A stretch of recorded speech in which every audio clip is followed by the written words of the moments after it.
snacky lunch for my husband and his coworkers. Now, I know what you're gonna say, ma'am, it's not his turn today. Correct, it's not his turn today. It's actually one of his coworkers' turn. But he asked my husband if it was okay if they just bought lunch from me instead of El Super Taco. And I said, under one condition, that you guys allow me to record at least a little bit of the drop-off. So today they wanted tortas de asada. So I left my meat marinating overnight, and then in the morning I cooked it. I butter up my buns to make sure they're nice and crispy. The bottom half, I'm gonna spread some beans. On the top side, they get mashed avocado. This one got a little ripped off because it was my last one. I added some pepper jack cheese and then my meat on top so it can melt. I'm also adding a couple slices of queso fresco, tomato slices, onion slices, some jalapenos, a little bit of lettuce, and some avocado sauce. Pack today's lunchbox for my friends and followers. Today we're going super simple, back to basics, 30-minute meals. Now we got a pregnant girl in the house and she wanted tacos con papa, so that's what I'm making. So for the filling, we're gonna use some potatoes, mozzarella. Make sure you season it up because we don't want no bland potatoes here. We mix everything up until it becomes a paste. Now for our tortillas, we're gonna use corn tortillas, and make sure you warm them up or they're gonna crack like the bottom of your feet. And yes, guys, the tortillas will be super hot, but you have to separate them immediately, burning your fingertips and all until all the tortillas have been separated. Then you stuff them with your filling, put them in your oil until they get nice and crispy on both sides. Then I drain them and then I begin to assemble my box. I'm gonna put a little bed of lettuce on the bottom, that way our tacos don't slide everywhere. But our tacos should be nice and crispy on the outside and cheesy in the inside. I'm gonna add a little bit more lettuce on top of our tacos, that way we can call this like a taco salad or something. And we top them off with all of the toppings necessary. We're gonna add some tomatoes, some onions, so the breast can be nice and spanky, some cheese, drizzle them with some sour cream, some fake avocado sauce, and added some real avocados. And I'm gonna get everything ready for them so they can come pick up during lunchtime. Bye!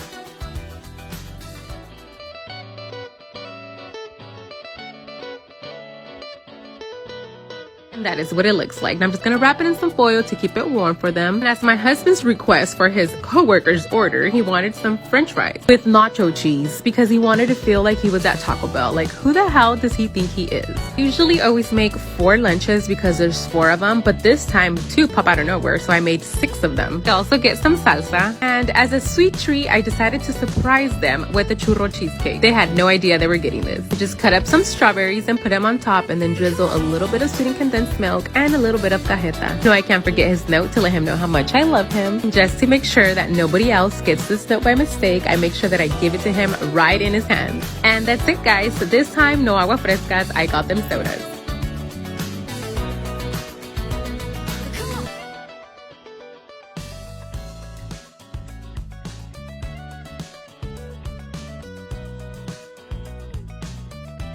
Yup, it's about that time again. It is now his turn to bring lunch to work. So he asked me if I can just make him their lunch and take it to work instead of them buying the lunch. Told me to keep it super simple, but you already know his simple and my simple, 2 different things. So today I'm making them Big Papa Carne Asada Chile Relleno Burritos.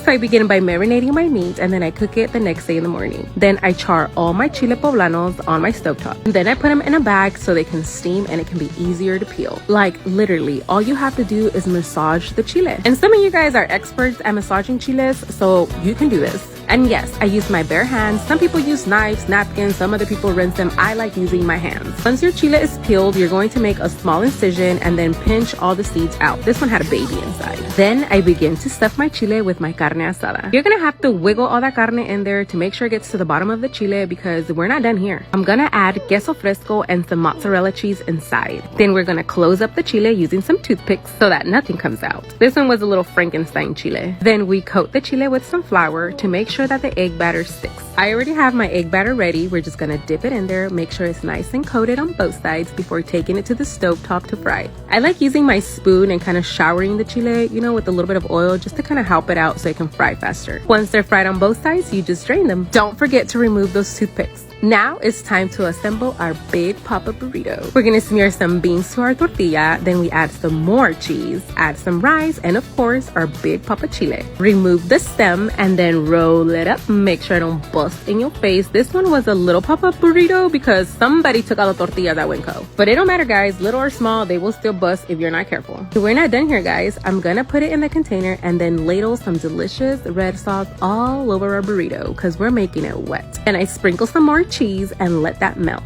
You know, I can't forget his note to let him know how much I love him. And I don't know what's wrong with this man, but he asked for brownies. And honestly, I didn't even have time to make those damn brownies, so I bought them.